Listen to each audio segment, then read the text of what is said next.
सरकार ने बहुत संवेदनशीलता के साथ न्यायिक जांच का गठन करने का जो है घोषणा किया है।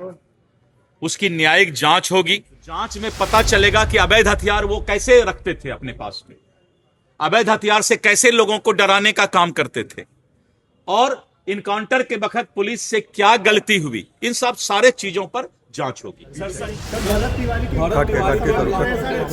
इनकाउंटर हुआ सर, बीजेपी के कई नेता सर सवाल उठा रहे हैं। इनकाउंटर मामले को लेकर बिहार सरकार के मंत्री दिलीप जायसवाल का बड़ा बयान सामने आया है। उन्होंने कहा है कि मुख्यमंत्री सम्राट चौधरी न्यायिक टीम गठित कर दिए हैं, पूर्णतः जांच होगी, जो भी दोषी होगा उसके ऊपर कड़ी कार्रवाई की जाएगी।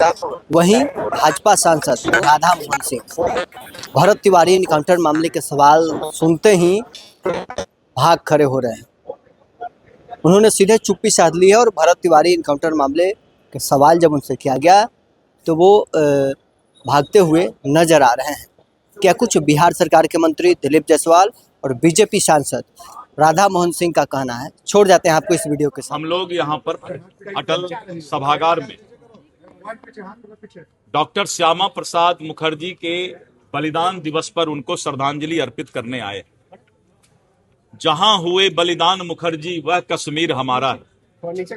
वर्षों से हम लोग ये नारा लगाने का काम करते थे, और आज प्रधानमंत्री श्री नरेंद्र मोदी जी के नेतृत्व में, अमित शाह जी के कुशल प्रशासन में जिस तरह से कश्मीर के अंदर उग्रवादी और पत्थरबाज का सिलसिला बंद हुआ और 370 धारा वहां से हटाया गया, मैं धन्यवाद देता हूं दुनिया के सर्वाधिक लोकप्रिय नेता और देश के यशस्वी प्रधानमंत्री श्री नरेंद्र मोदी जी को कि आपने डॉक्टर श्यामा प्रसाद मुखर्जी जी को उनके बलिदानी पर जो श्रद्धांजलि अर्पित किया है वो देश कभी भूल नहीं सकता।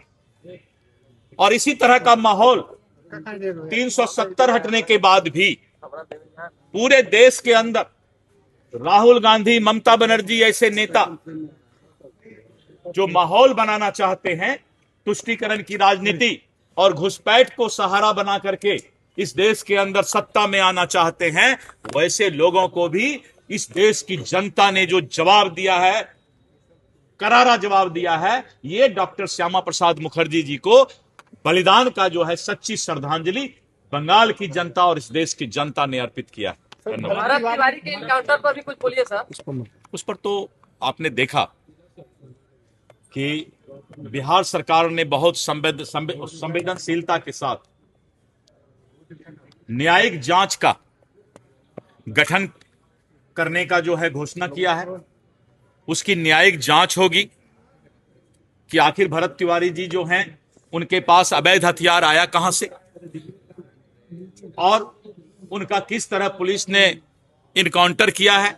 इन सब चीजों की विस्तृत जांच के लिए न्यायिक जांच आयोग इसकी जांच करेगी और जिसका घोषणा माननीय मुख्यमंत्री जी कर चुके हैं। डीजी ने कहा है चूक हुई है पुलिस पे, आप क्या मान रहे हैं?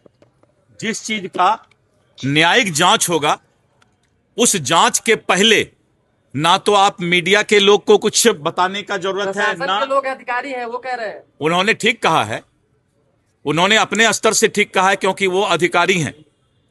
लेकिन जब जांच होगी तो जांच में पता चलेगा कि अवैध हथियार वो कैसे रखते थे अपने पास में, अवैध हथियार से कैसे लोगों को डराने का काम करते थे, और इनकाउंटर के वक्त पुलिस से क्या गलती हुई, इन सब सारे चीजों पर जांच होगी। देखिए 1951 में भारतीय जनसंघ के जिस छोटे से पौधे को डॉक्टर श्यामा प्रसाद मुखर्जी के नेतृत्व में किया गया था, आज वो एक विशाल वट वृक्ष के रूप में भारतीय जनता पार्टी देश के सामने है।